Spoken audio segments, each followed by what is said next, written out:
Merhabalar, Kültürhane Kent Rasathanesi'ne hoş geldiniz. Ben Ulaş Bayraktar. Friedrich Ebert Stiftung Derneği'nin desteği ve Mekanda Adalet Derneği ile işbirliği içinde hazırladığımız Kent Bülteni'ne hoş geldiniz. Bugün 17 Ekim, yani 17 Ekim'de yayına giren bir kayıt alıyoruz. Ve geçen haftanın kentlere dair gelişmeleri, haberleriyle karşınızdayız. Hemen önce sıcağı sıcağına yeni yayınlanmış bir raporla başlayalım. Avrupa Birliği'nin, Avrupa Komisyonu'nun şehirlerdeki yaşam kalitesi üzerine bir raporu yayınlandı. 2004'ten beri aralıklarla yapılan bir anket, 5.'si yapılıyor ve 83 şehirde her birinde 700 kişiyle telefonla yapılmış bir görüşmelere dayanıyor. 2019 yazında yapılmış, yani bizdeki seçimlerden sonra yapılmış bir anket ve toplamda 58.100 kişiyle görüşülmüş. Türkiye'den de ankete İstanbul, Ankara, Diyarbakır ve Antalya kentleri katılmış ve sonuçlar hayli manalı, manidar diyelim ve birkaç başlığı verelim. Raporun ayrıntılarına ulaşmanızı tavsiye ederim. Özellikle eski hayatımdaki meslektaşlarım, sosyal bilimci, araştırmacılar için bence müthiş bir kaynak. Çünkü hem tablolar, haritalar ama aynı zamanda ham veriyi de olduğu gibi paylaşmış durumdalar. Dolayısıyla karşılaştırmalı araştırmalar yapmaya hevesli bilim emekçilerinin bence ıskalamaması gereken müthiş zengin bir kaynak. Hemen şöyle bir genel bir resmi verelim, haritayı verelim. Gördüğünüz gibi haritada solda yeşil yükseliyordu. Yani haritanın kuzey batısında, kuzeybatı ülkeleri genel sonuçlar itibarıyla en yaşamdan memnun olunan coğrafya olarak hiçbir tereddüde mahal bırakmayacak şekilde karşımıza çıkıyor. Tabii ki işte Portekiz'de, Fransa'da da çok bu konuda çok daha iyi koşullarda olan kentler var. Ama haritanın güneyine, biraz doğusuna geldikçe harita renkleriyle konuşmak gerekirse kızarıyor. Gördüğünüz gibi İstanbul'daki memnuniyet en düşük skalada %78'in altında yer alıyor. Ankara ve Diyarbakır görece iyi ve en iyi kentte Antalya'da. İstanbul'da yaşayanların %66'sı genel olarak memnun gözüküyor. Buna mukabil Antalya'da oran %91'e çıkıyor.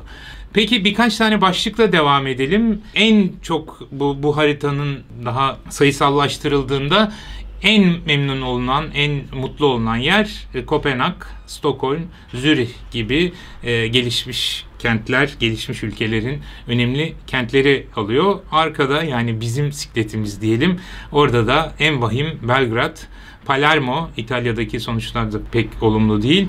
Atina'nın hemen arkasından da İstanbul geliyor %66 ile dediğim gibi. Ankara %80 ile en kötü 10. il olarak yer alıyor. Diyarbakır ve Antalya'nın durumu biraz daha iyi.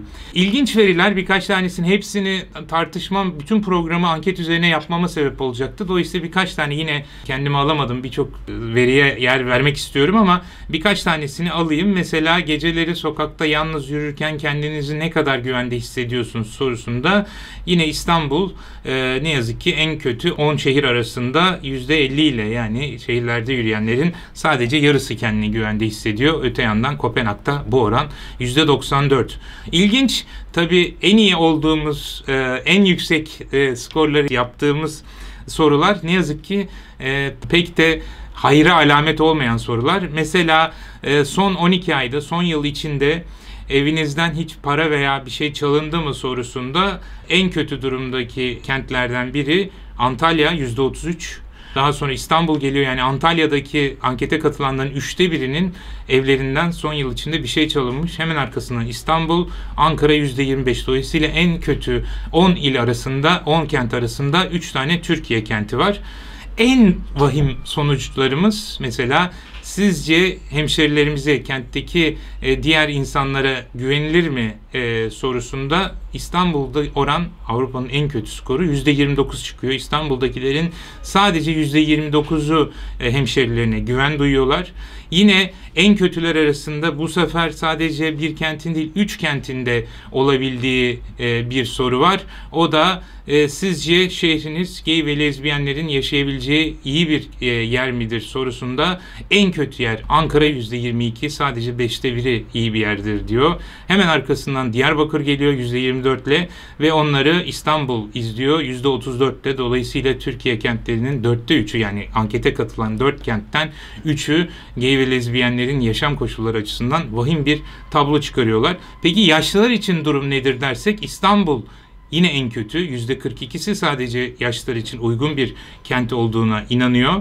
Peki genç çocuklu aileler için yaşamaya uygun mudur? Yine İstanbul listenin en sonunda yer alıyor. %46 ile, bu arada mesela Glasgow %99 evli çocuklu genç ailelerin yaşaması için uygun bir yer çıkıyor %99'da.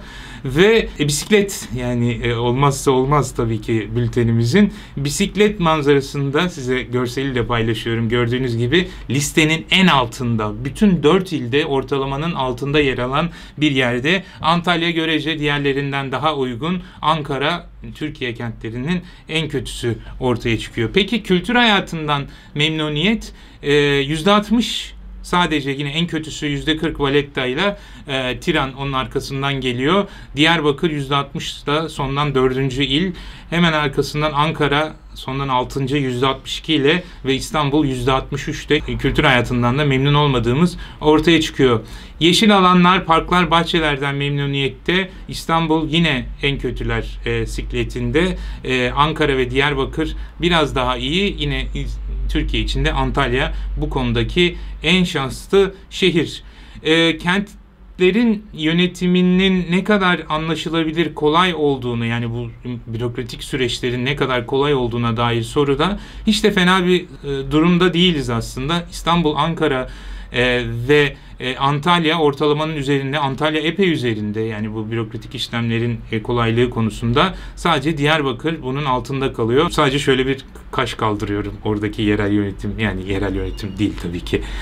Bir ilginç bir beni çok şaşırtan bir sonuç, kent yönetimlerindeki yolsuzluklara dair algının ölçülmesinde İstanbul kötü, yani ama Avrupa'nın ortalamalarından kötü değil. Ankara ve Diyarbakır daha da iyi. Antalya yeşil, yani en iyiler arası, en iyisi değil ama iyiler kategorisinde yer alıyor yolsuzluk algısı konusunda. Dolayısıyla Türkiye kentlerinde yolsuzluk olmadığına dair bir inanç yaygın gibi duruyor. Dolayısıyla Avrupa kentlerindeki manzara bu. Genel olarak bir memnuniyet olmakla birlikte Türkiye'ye baktığımızda kat edeceğimiz çok yol olduğunu söyleyebiliriz. Tabii bu değişmeye gebe. Daha önceki haftalarda konuşmuştuk. Avrupa Birliği yeni döneminde yeşil yeni düzen, yeşil düzenle ilgili çok iddialı bir programı hayata geçirmişti. Bu konuda hatırlarsanız Ursula von der Leyen bütün bu yeni paradigmayı açıklayan konuşmasını yapmıştı ve ondan sonra şimdi bütün Avrupa kentlerinde yeni Bauhaus akımının gündeme geldiğini, tekrar tedavüle çıktığına dair haberler yayılıyor çeşitli kaynaklardan. Bauhaus 100 yıl öncenin bir ekolü, bütün kentlerde çok hakim olan bir akım.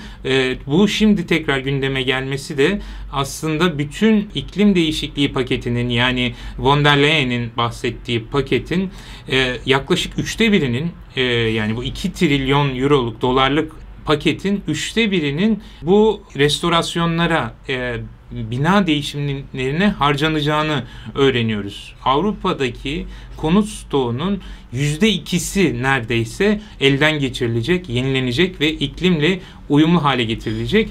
Buna 2018'de karar verilmişti aslında. Ocak 2018'de Davos'ta sadece patronlar buluşmuyormuş demek ki. Avrupa'nın kültür bakanlarının buluşmasında bu yeni kaliteli mimari ve kentsel gelişme için bir siyasi hedef üzerinde uzlaştılar ve buna Baukültür, yani o işte Bauhaus'la özdeşleşen Avrupa kent kültürünün tekrar bu sefer yeşil, iklim dostu bir şekilde yeniden kurgulanması, binaların bunun için tekrar elden geçirilmesinin hedefini ortaya koymuşlardı. 2018 Ocağı'nda masaya konan, gündeme gelen bu başlık böylece yeni dönemde Avrupa Birliği'nin yeşil düzeni içinde çok önemli projelerden, çok önemli faaliyet alanlarından biri olmuş.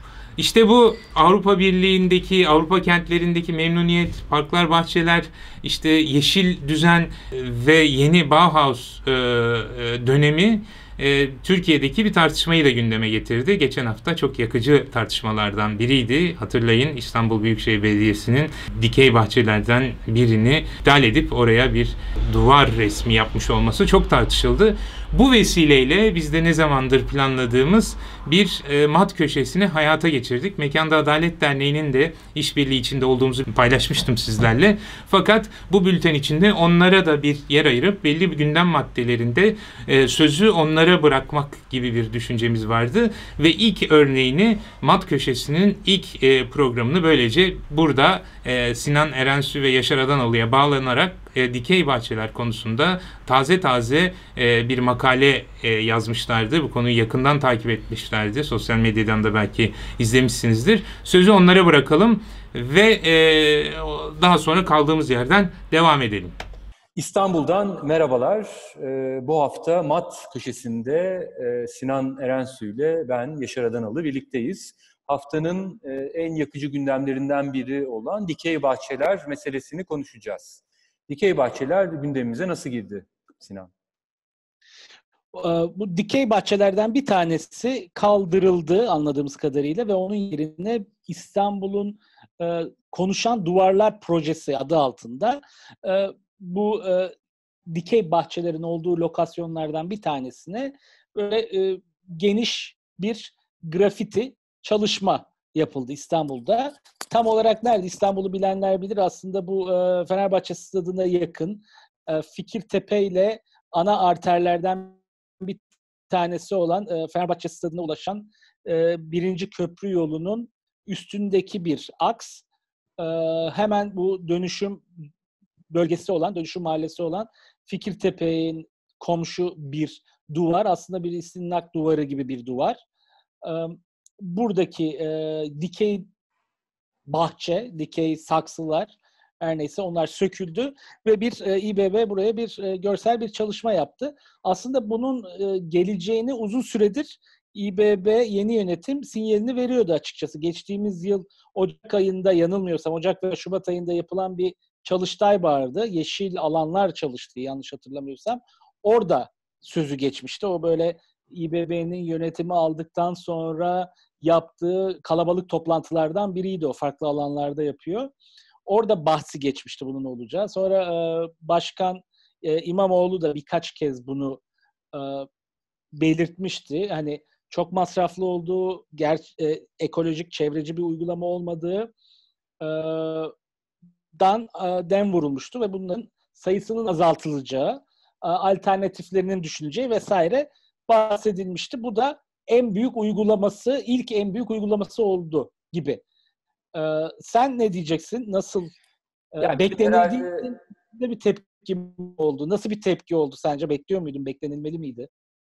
Yani şimdi herhalde nasıl bir tepki derken dikey bahçeleri böyle heyecanla savunan, korumaya çalışan bir kitle gördük sosyal medyada özellikle. Karşı taraftan da aslında bunun neden yeşil bir uygulama olmadığını, işte bahsettiğin sorunları dile getirmeye, anlatmaya çalışan, bu uygulamaya sahip çıkan aktörler. Böyle gene bir ikili yarılmayı yaşadık. Böyle bir tepki bekliyorduk. Çünkü neden yeşil, yani işte yeşil renk bile olsa, resim bile olsa insanlar yeşili seviyor, yeşile bakmayı seviyor ve dolayısıyla da onu bir şekilde o görünür yerdeki, işte ana arterlerdeki o yeşili kaldırmanın kendisinin ilk etapta kolay kolay aslında o yeşil duvarı kaldırmanın bir yeşil politika olduğunu anlatmak bir çaba istiyor. Şimdi bunun biz evet ilk yatırım maliyetlerinin yüksek olduğunu biliyoruz, bakım maliyetlerinin yüksek olduğunu biliyoruz. Çok ciddi kimyasal kullanımı, çok ciddi aslında hani doğal olmayan birçok bakım gerektirdiğinin de farkındayız. Ama sonuçta arabadan kafanızı çevirdiğinizde gördüğünüz bir yeşil duvar. Şimdi bunun yerine bir soyut bir resim yapıyorsunuz ya da herhangi başka bir şey yapıyorsunuz. Sonuç sembolik olarak zaten yeşili ortadan kaldırmış oluyorsunuz. Evet, ben de yani 2 gündür düşünüyordum ve şöyle hani benzer bir örnek bulmaya çalıştım ama bulamadım. Yani hiç çok haklı olduğun ama kazanmanın güç olduğu bir tartışma oldu mu gibi bir soru sormak gerekiyor herhalde. Bu alanın şimdi Parklar ve Bahçeler İstanbul Büyükşehir Belediyesi'nin çok önemli kurumlarından bir tanesi. Ciddi anlamda para harcayan kurumlarından bir tanesi. Ağaç AŞ İstanbul Büyükşehir Belediyesi'nin ilk kurulan birkaç şirketinden bir tanesi. Bundan 25 yıl önce. Ağaç AŞ yine 2018 yılında belediye devredilmeden hemen önce Büyükşehir Belediyesi'nin 30 şirketinin içinde en büyük bütçesi olan 5. şirket. O büyüklüğüyle Ağaç AŞ Türkiye'nin en büyük 500 şirketinden bir tanesi. Yani inanılmaz bir bütçeden bahsediyoruz. Bu bütçe biraz böyle karanlık bir bütçe tabii kaçınılmaz olarak. Neden? Kullandığı malzeme ile ilgili olarak bir kaçınılmazlık söz konusu. Don geldi, ağaçlar işte çiçekler dondu. İşte çok yağmur yağdı, boran oldu, fırtına kopardı, hastalık bulaştı. Her hafta çimenleri değiştirmek zorunda kaldık, çiçekleri değiştirmek zorunda kaldık vesaire vesaire. Burada bir kılçıksız bir bütçe imkanı en kibar söyleme tabiriyle sunuyor belediyelere. Yeni yönetimin buradan uzaklaşması aslında benim bu karanlık parayla ben bunu kullanmayacağım demesi aslında. Yani aslında burada bu anlamda da takdire şayan hani işin ekolojik ve iklim değişikliği boyutunu bir kenara atarsak böyle bir durum söz konusu ama bir yandan da mesela benim rahmetli babaannem aklıma geldi. 2 yıl önce kaybettik kendisini. Her zaman yani hiçbir zaman CHP dışında bir partiye oy vermemiş bir insandı. O dikey bahçelerin yanından geçerken ne güzel ne güzel işte bu çiçekler çok güzel deyip duran hatta bunu belediyenin yaptığını farkında olan bunların bir tek busunu seviyorum diyen de bir insandı. Şimdi orada yani o saksıların arkasında neler döndüğünü o saksıların neyin makinesi olduğunu babaanneme rahmetli anlatmaya ben çalışmadım bile açıkçası. Kolay bir iş değil. Dolayısıyla kazanılması zor, çok haklı bir mücadele Evet, diye yani burada düşünüyorum. belki şeyi vurgulamak açısından değerli olacak. Yani bahsettiğin aslında çok ciddi bir, çok da şeffaf olmayan bir ekonominin de aslında aracıydı. Bu tarz peyzaj müdahaleleri. İşte zaten şirketin bahsettiğim büyüklüğü bunu da gösteriyor. Şimdi 2 tane bu konuyla ilgili noktanın altını çizmek isterim. Bir tanesi sadece İstanbul'daki tartışmalar da değil, dünya genelinde. İşte Meksiko City'de çok büyük bir yeşil bahçe projesi var. İşte 2018'de yoğun bir şekilde gündem olmuştu. Bunun gibi dünyanın başka yerlerinde. Bununla ilgili gelen temel eleştirilerden biri aslında bunların yeşil bahçelerin bir yeşil aklama, bir greenwashing denen yani yeşili kullanarak belli kabahatlerin üstünü örtme ya da işte belli suçların üstünü kapama gibi bir amaca hizmet ettiğine dair getirilen bir genel eleştiriler var. Bunu İstanbul özelinde bunun altını çizmek bence gerekiyor. Hem spesifik olarak bu bahsettiğimiz lokasyonun kendisi arkasında Fikirtepe Kentsel Dönüşüm faciasının yaşandığı bir yer.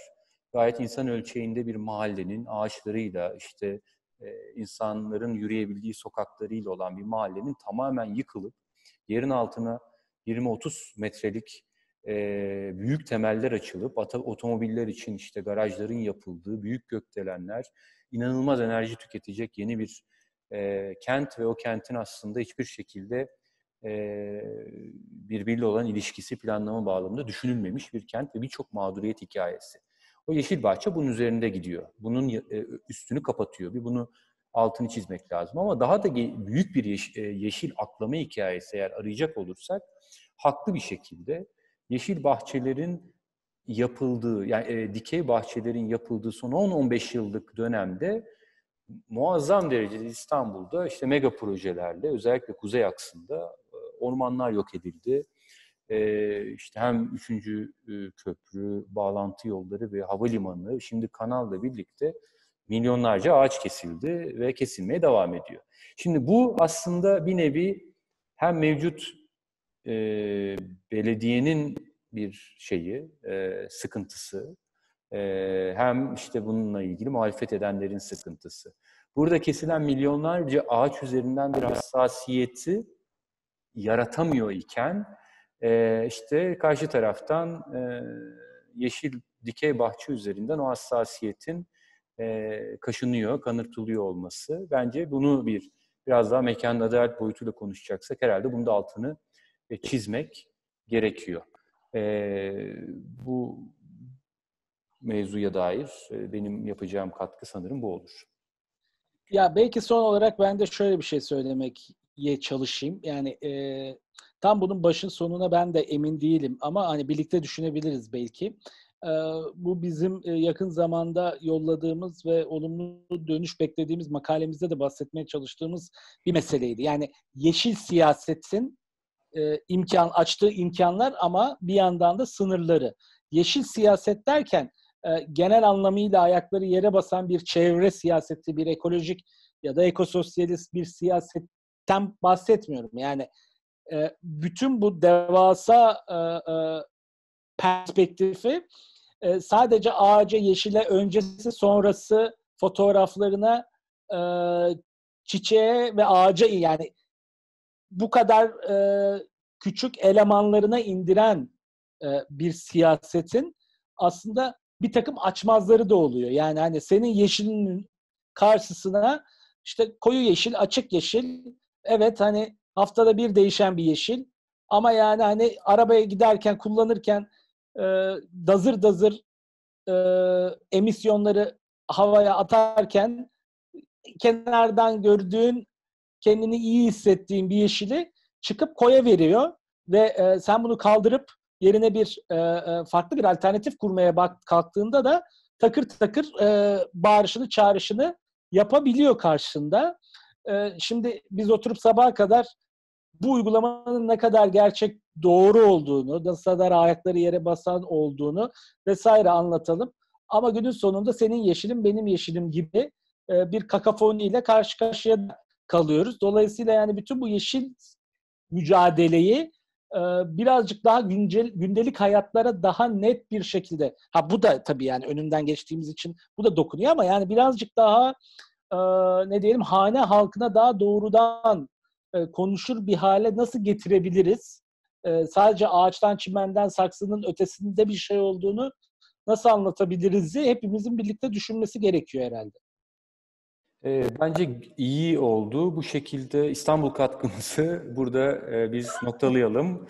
Ve burada topu tekrar Ulaş'a atalım. Teşekkürler. Teşekkürler.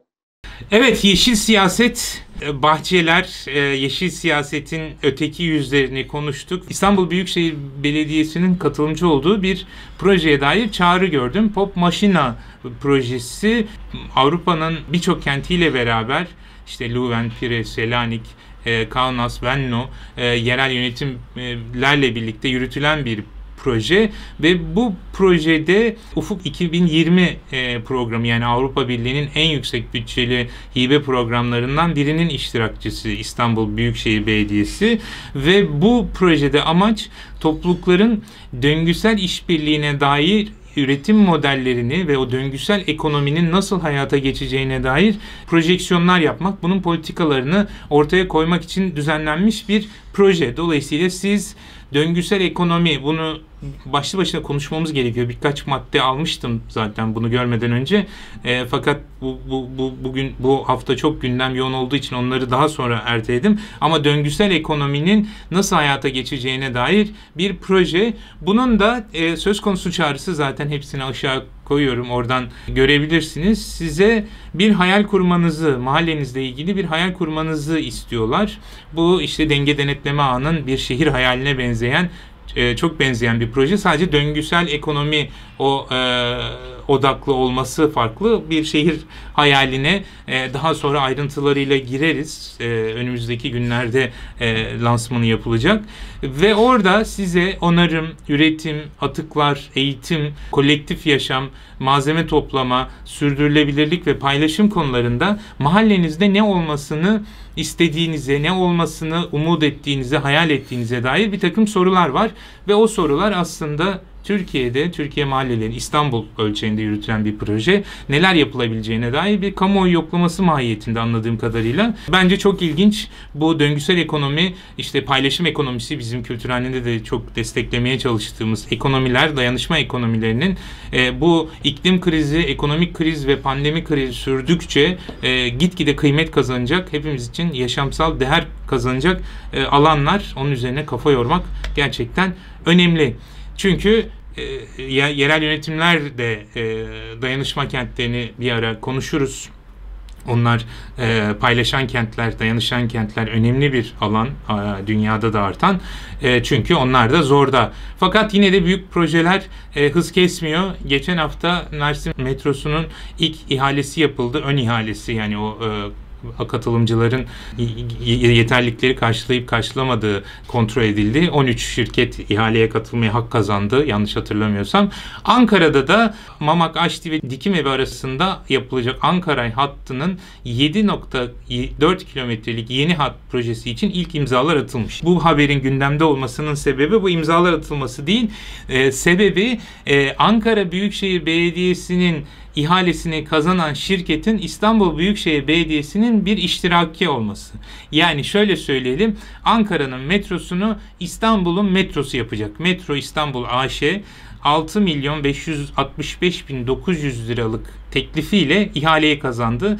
Daha önce başka bir firma kazanmıştı ihaleyi. Fakat sözleşme imzalamamışlar verilen sürede. Dolayısıyla ihale İstanbul'a kaldı. Ankara'nın ihalesinin İstanbul'a kaldığını görüyoruz. Değişik bir dayanışma, o belediyeler arasındaki dayanışma artık ticari işbirliklerine giden boyutta. Hayli enteresandı. Gerçekten de buna ihtiyaçları olacak anlaşılan büyükşehir belediyelerinin böylesine yakın teması. Çünkü 12 Ekim'de meclise verilen yasa teklifiyle artık ilçe belediyeleri otopark gelirlerini büyükşehire devretmek, aktarmak zorunda kalmayacaklar. Çünkü eğer bu yasa teklifi kabul edilirse, yasalaşırsa, onaylanırsa artık ilçe belediyeleri de kendi sınırları içinde otopark işletebilecekler, otopark geliri elde edebilecekler ve bunları da büyük şehirlere aktarmayacaklar. Aktarmalarına gerek olmayacak. Bunun tabii her zaman olduğu gibi manidar. Daha önce de konuştuk. Evet, İstanbul, Ankara, İzmir'i Büyükşehir Belediye Başkanlıkları CHP'de, fakat İstanbul'da 39 ilçenin 14'ü, Ankara'da 25 ilçenin 19'u ve İzmir'de de 30 ilçenin 4'ünün de Adalet ve Kalkınma Partisi'nde yönetiminde olduğunu hatırlatalım. Belediye başkanlığı düzeyinde, belediye meclislerindeki durumu zaten daha önce konuşmuştuk. Büyükşehirlerin çilesi otoparklarla da sınırlı değil tabii. Özellikle de turizmden önemli gelirler elde eden şehirlerde bu pandeminin sonuçları çok vahim oldu. İstanbul İstatistik Ofisi geçen hafta İstanbul'un turizm istatistiklerini yayınladı. 2000 şu ana kadar geçen dönem için ve buna göre İstanbul'daki gelen turist sayısı bir önceki yılın aynı ayına göre %71 azalmış Ağustos ayında gelenler. Toplamda şimdiye kadar gelen, yani Ağustos ayı itibariyle gelen turist sayısı 2019'da ilk 3 ayda gelmiş. Geceleme süreleri %65 azalmış neredeyse. Konaklama tesislerinde kalanlar, yabancı turist oranı %72,5 azalmış. Doluluk oranı %67,8 azalmış.